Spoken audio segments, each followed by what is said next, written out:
एक नोट और एक सीमा विवाद फिर से गर्मा गया। क्या नोट पर छपा नक्शा सचमुच नई राजनीति चला रहा है? 5 मिनट में सब समझा दूंगा। हेलो, मैं हूं मोहम्मद फिरदौस। आज बात कर रहे हैं नेपाल के नए 100 रुपए के नोट पर छापे नक्शे की।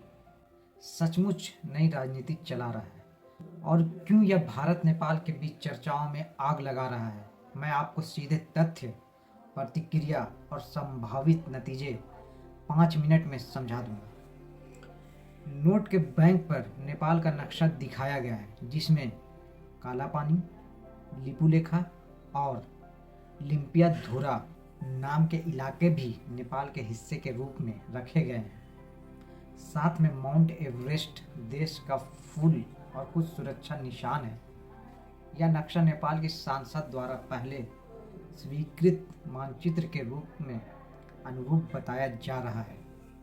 यह वही इलाके हैं जिन पर भारत भी अपना दावा करता है, इसलिए भारत में लोग इसे परिवर्तित या एक तरफा दावे मुद्रा पर ताना कहकर आलोचना कर रहे हैं।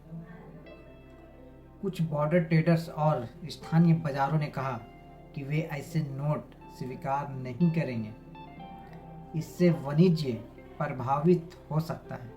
भारत सरकार ने नोट पर दिखाए गए नक्शे की निंदा की और कहा कि नक्शे में वास्तविक सीमा तय नहीं होती।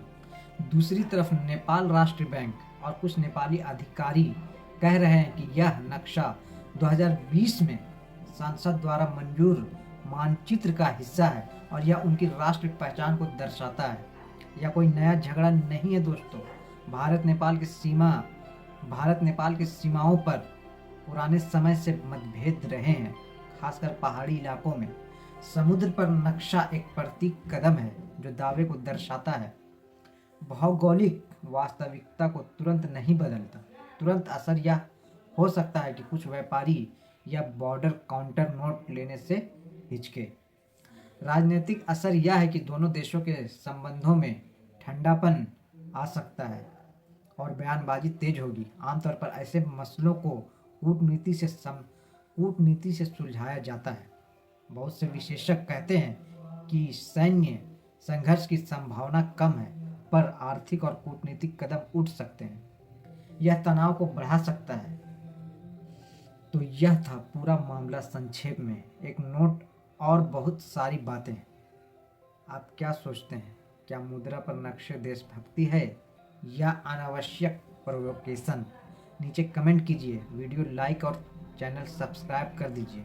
अलविदा।